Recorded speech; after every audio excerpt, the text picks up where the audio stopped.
Membro Comissão B Parlamento Nacional preocupa o espaço migração e a fronteira nebe considera clot no la iha AC.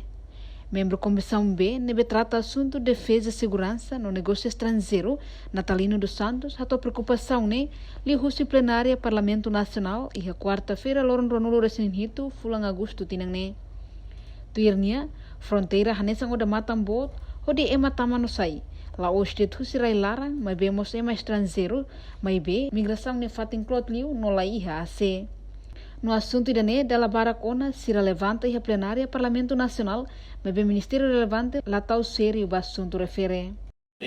Fatin ida que tadi agora matam bota masai, di liu e a fatin imigração niane quando é mat visitante siraba fatin ne clot la iha AC e preocupado teve se tarefa ata turista lá os Timor-de, mas be iha visitantes valu que os nação selo que liu via terrestre também né os dala hira na fotiane mas be to agora se dá o que atenção e da os Ministério Finanças atuare assuntos né.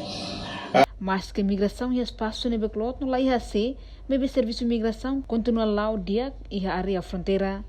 Reportagem Melania Conceição, Televisão Timor-Post. Janela informação ba emogoto. Atua tem informação atual dia kliu. Kita haluha. Haneham botão subscribe, like. Halo comentário no faixa tutang ba media sosial hotu.